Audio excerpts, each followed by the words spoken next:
నేనేమన్నాను? తినకుండా ఉపవాసం ఉందామన్నాను, తిని కూడా ఉందామన్నాను. తిని ఉపవాసం ఏందిరా నాయన అంటే నాకేం తెలుసు, ఆయన చెప్పాడు. ఆడు చూడు, ఆయన ఏదో ఉపవాసం చెబుతున్నాడు, ఒకసారి చూడు.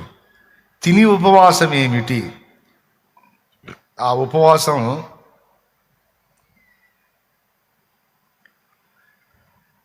6వ వచనం నుంచి ఉంది చూడండి. దుర్మార్గులు కట్టిన కట్లను విప్పుటయు, కాడిమాను మోకులు తీయుటయు, బాధింపబడిన వారిని విడిపించుటయు, ప్రతి కాడిని విరుగగొట్టుటయు నేనేర్పరచుకున్న ఉపవాసము కదా. అదండి ఆయన ఏర్పరచుకున్న ఉపవాసం. చూడండి, దుర్మార్గులు కట్టిన కట్లను విప్పుట, కాడిమాను మోకులు తీయుటయు, బాధింపబడిన వారిని విడిపించుటయు, ప్రతి కాడిని విరగగొట్టుటయునే నేనేర్పరచుకొనిన ఉపవాసము కదా అన్నాడు. ఇంతకీ ఎవరి కట్లు ఓడదీయాలి, ఎవరి కాడిమాను మోకులు ఓడదీయాలి, ఏం చేయాలి? ఎద్దుల సంగతి చెబుతున్నాడా, మనుషుల సంగతి చెబుతున్నాడా? దేవుడు ఎద్దుల గురించి చింత కలిగి ఉన్నాడా, మనుషుల గురించి చింత కలిగి ఉన్నాడా? మనుషుల గురించే. ఎద్దులకు చేస్తే దేవునికి సంతోషమే, కానీ తన ఆత్మ కలిగిన మనుషులకు చేస్తే మహా సంతోషం దేవునికి.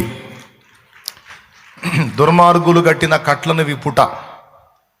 కొంతమంది దుర్మార్గులు మనుషులను కట్లలో బంధించారు. కొన్ని రకాల కట్లు. ఆ కట్ల నుంచి నీవు విడిపించాలి. ఎవరెవరు వేటి చేత కట్టబడి బంధించబడి ఉన్నారో, కట్టబడిన గాడిదలాగా నిలబడి ఉన్నారో, మీరు దాన్ని విప్పి తోలుకొని రావాలి.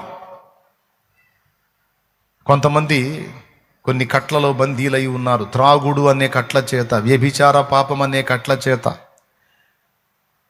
ఏమండి, కొంతమంది జోదము అనే కట్ల చేత, కొంతమంది మాంత్రిక కట్ల చేత బంధింపబడి మూలుగుతా ఉన్నారు. వారిని దర్శించి, వారితో మాట్లాడి, వారిని ప్రేమించి, వారిని ఆ కట్లలో నుండి బయటికి తీసుకొని రావటం నువ్వు కానీ చేస్తే అది దేవుని దృష్టికి ఉపవాసం. సోదరుడా, అర్థమైందా నేను చెప్పిన మాట? స్తోత్రం చెప్పండి అందరూ కలిసి, ఎలుగెత్తి చెప్పండి గట్టిగా. అది ఉపవాసం అట దేవుని దృష్టికి. కట్లలో బంధింపబడిన వారిని బంధ విముక్తుల్ని చేయుట దేవునికి ఇష్టమైన ఉపవాసము. కాడిమాను మోకులు అన్నాడు. అంతకుముందు మన మీద అపవాది బరువైన కాడి మోపాడు. వాడి కాడి కింద ఎద్దుల్లాగా మనల్ని తోలాడు. అందుకే ప్రభు పిలిచాడు, ప్రయాసపడి భారము మోయిచున్న సమస్త జనులారా నా యొద్దకు రండి, నేను మీకు విశ్రాంతి కలుగజేతును. నేను సాత్వికుడను, దీన మనస్సు గలవాడను, నా భారము సులువు, నా కాడి తేలిక. కాడి గురించి మాట్లాడాడు. ఆల్రెడీ మీరు సాతాను మీ మెడల మీద వేసిన కాడి మోస్తా తిరుగుతున్నారు. ఇదిగో విడిపించడానికి వచ్చాను. వాటి నుంచి విడిపించబడి ఇదిగో పరిగెత్తండి, నా యొద్దకు రండి. నా కాడి మీ మీద ఎత్తుకొని నా యొద్ద నేర్చుకునుడి, అప్పుడు మీ ప్రాణములకు విశ్రాంతి కలుగును. మత్తయి సువార్త 11:28 నుంచి కింది వచనాలు. ఆల్రెడీ కాడిమాను మోకులు తీయటం అంటే ఏంటి? సాతాను కొంతమంది మీద కాడేశాడు. ఆ కాడేసి తోల్తున్నాడు వాడు. ఇశ్రాయేలీయులు ఐగుప్తులో బానిసలైనట్టు లోకంలో ప్రజలు బానిస బతుకులు బతుకుతున్నారు. ఒక్కొక్కడు ఒక్కో దానికి బానిస అయిపోయాడు. బానిస అయి ఉన్నటువంటి వాళ్ళు మీకు కనబడాల్సింది వాడి మెడ మీద సాతాను మోపిన బరువైన కాడి.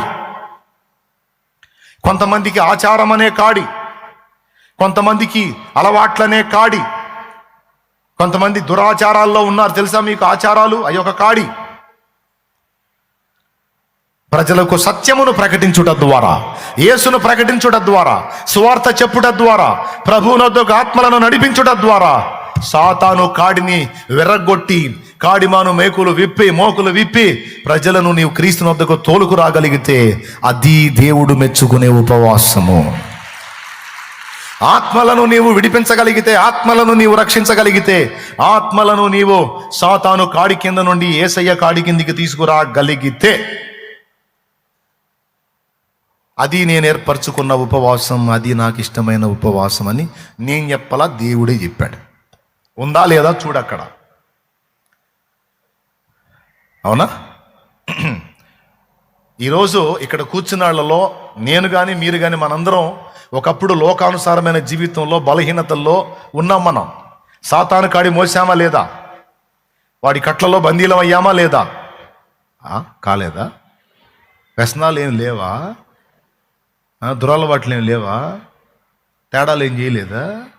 పుట్టిన దగ్గర నుంచి పరిశుద్ధంగా వచ్చారా? ఏం తప్పులు లేవా? ఇష్టం వచ్చినట్టు బతికాంగా. అసలు ఎట్ట బతుకుతున్నామో, ఏం మాట్లాడుతున్నామో, ఏం చేస్తున్నామో, ఎలా ఏం కూతలు కూస్తున్నామో ఏమన్నా తెలిసిందా మనకి? అది ఎప్పుడు తెలిసినాయి? యేసయ్య దగ్గరికి వచ్చినాక ఆ పద్ధతులన్నీ తెలిసినాయి. అంతకుముందు ఎవరో పెద్ద చిన్న చెప్పినా ఎక్కలా మనకి. ఎందుకంటే మనకి చెప్పిన పెద్దలు, నీతులు చెప్పిన పెద్దలే ఒక్కోసారి వాళ్ళకి రేగితే వాళ్ళు కూడా అయ్యే పనులు చేశారు. రాయ్ నిశ్శబ్దం వెధవల్లారా, సిగరెట్లు తాగకూడదు, ఎవడో తాగుతున్నాడని తెలిసింది నాకు వెధవా అని చెప్పని తిట్టిన పంతులు బయటికి పోయి దమ్ము కొడతా కనపడితే, బయటికి పోయి దమ్ము కొడతా కనపడితే ఇంక ఇది మానుకుంటాడా? సమాజంలో గతంలో మనకు కూడా నీతి బోధలు చేసిన వాళ్ళు చాలామంది ఉన్నారు. కానీ నీతి బోధలు అయితే చేశారు, కానీ ఆ బతుకు వాళ్ళు బతకల. అందుకని వాళ్ళ మాటలు మనకి పేలవంగా అనిపించినాయి.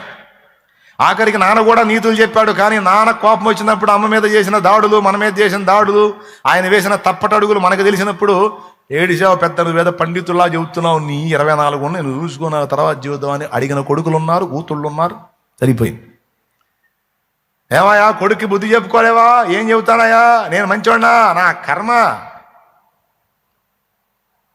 నేనేందిరా అంటే వాడు 24 చెబుతున్నాడు నాకు. నువ్వు 24 చేసావు, నేను ఇంకా ఒకటే అంటున్నాడు. ఏం చెప్పేది వాడికి? కాబట్టి నీతులు చెప్పటం వేరు, నీతిగా బతికి చూపటం వేరు. లోకములో మనం ఉన్నప్పుడు నీతి బోధ ఉన్నాయి, అలా కాదు. ఏది బోధించాడో అలాగే బతికి చూపించాడు మాదిరి. దేవునికి స్తోత్రం కలుగును గాక. చెప్పండి గట్టిగా. ఏది బోధించాడో అలా బతికి చూపించిన ఏకైక వ్యక్తి నజరేయుడగు యేసు. 100% మాదిరి. ఇప్పుడు నెట్లో సెర్చ్ చేసుకొని చూసుకో. నువ్వు ప్రపంచంలో అత్యధికమైనటువంటి ప్రజలు, ప్రపంచవ్యాప్తంగా ఉన్న ప్రజలలో అత్యధిక మంది ఫాలో అవుతున్నటువంటి వ్యక్తి ఎవరంటే జీసస్ క్రైస్ట్ అని వచ్చింది. ఎందుకో తెలుసా? ఆయన పర్ఫెక్ట్ గా మాట్లాడాడు, బోధించాడు, బోధన అనుసరించి బతికి చూపించాడు. నీతి బోధలు చేసి అవినీతి కార్యకలాపాలు చేయలే. ఏ నీతిని బోధించాడో ఆ నీతి కట్టుబడి ఉన్నాడో అలాగే బతికి చూపించినటువంటి నా దేవుడు యేసయ్య. ఒకప్పుడు మనం సాతాను కాడి కింద ఉన్నాం. మనకి నీతి బోధలు తెలుసు, మంచి మాటలు తెలుసు, అయినా సరే ఎలా బతకాలో మనకు తెలియదు. ఎందుకంటే మనకు మాదిరిగా ఇచ్చే వాళ్ళు ఎవరు లేరు. ఈ మనిషి పర్వాలేదు అని ఆ మనిషిని ఫాలో అయితే ఎక్కడో చోట దొరికిద్ది. ఈ మనిషి కూడా తేడానే. ఈ మనిషి పర్వాలేదు, ఈ మనిషిని ఫాలో అవుదాన్ని వెతికితే ఆ మనిషిలో కూడా ఎక్కడో చోట దొరికిద్ది. ఈ మనిషి కూడా తేడా. కొంతమంది నన్ను చూసి అన్నను ఫాలో అవుదాం, శాలేమన్నా బాగా దగ్గరగా నన్ను ఫాలో అయ్యవనుకో, నా దగ్గర కూడా దొరుకుతాయి. పోయి వాగులో దూకాల్సి వచ్చింది నువ్వు. కాబట్టి ఎవరిని ఫాలో అవ్వాలి? 100%. తప్పు లేనివాడు, అప్పు లేనివాడు, కొడితే నొప్పు లేనివాడు నజరేయుడగు యేసు. మార్గము, సత్యము, జీవము యేసు. శాలేమన్నా కాదు. చెప్పానా? నేనే మార్గం, నేనే సత్యం, నేనే జీవం చెప్పాను. అంత సీన్ నాకు లేదు. ఆ డైలాగ్ చెప్పేదానికి అర్హత ఉన్నోడు, యోగ్యుడు ఒకే ఒక్కడు. ఏసే మార్గము, ఏసే సత్యము, ఏసే జీవమురా, ఏసే జీవమురా.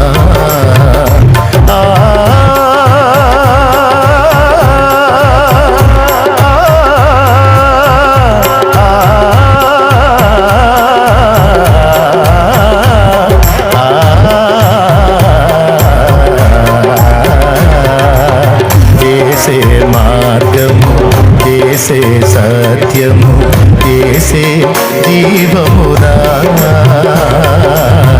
ఏసే మాదిరిరా. ఎవరు మాదిరి? ఏసే. కాబట్టి ఇప్పుడు యేసయ్య దగ్గరకు వచ్చినాక బతుకు అర్థమైంది, బతుకు విలువ అర్థమైంది, ఎలా బతకాలో అర్థమైంది, ఎలా బతకూడదో అర్థమైంది. సైతాను గాడి కాడి కింద ఉన్నప్పుడు ఎడిపోతున్నామో, ఏమవుతున్నామో, ఏం జరుగుతుందో అర్థం కాల. దేవుని కృప ఏందో తెలుసా? దేవుని బిడ్డల్ని మన దాకా నడిపించి యేసయ్య గురించి మనకు తెలిసేటట్టు చేసి, నువ్వు వచ్చావంటే ఇక్కడికి నీ కోసం కష్టపడ్డోళ్ళు ఉన్నారు ఇక్కడ దాకా నిన్ను తీసుకొని రావడానికి. ఎవరి అది హృదయంలో పెట్టుకున్నావు, ఏదో ఒకనాడు దర్శించబడ్డావు, వచ్చి కూర్చున్నావు, మారు మనసు పొందావు, రక్షణ పొందావు, దేవుని బిడ్డవయ్యావు. నువ్వు ఇలా రావటానికి, బంధకాల్లోంచి నిన్ను విడిపించడానికి దేవుడు ఎవరో ఒక వ్యక్తిని వాడుకున్నాడు, ఒక మనిషినే వాడుకున్నాడు. నువ్వు రావటానికి కూడా ఒక మనిషినే వాడుకున్నాడు.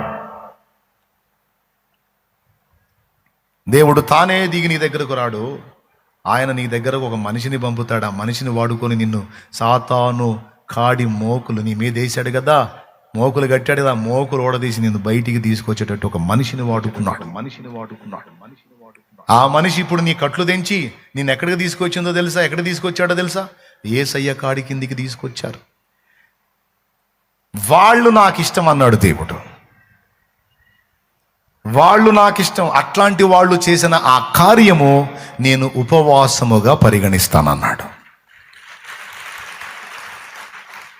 అందుకండి భక్తులు జీవితాలనే పణంగా పెట్టి సేవకు అంకితమైపోయింది. అందుకు భక్తులు తమ ప్రాణాలను కూడా నిలువున అప్పచెప్పడానికి ఇష్టపడింది. దేవుడిది కోరాడు. దేవునికి ఎవరు నడుం కట్టారో, ఎవరు కష్టపడ్డారో, ఎవరు త్యాగం చేశారో, తమ సమయాన్ని, జ్ఞానాన్ని, ప్రాణాన్ని, ధనముని, జీవితాన్ని, కాలాన్ని, యవనాన్ని ఎవరు ధారపోశారో వాళ్ళందరూ అక్కడ రాయబడతారు. వారందరూ దేవుని ప్రత్యేక గ్రంథములో లిఖితమవుతారు. వారు దేవుని దృష్టిలో ఉపవాస ప్రార్థనా పరులు.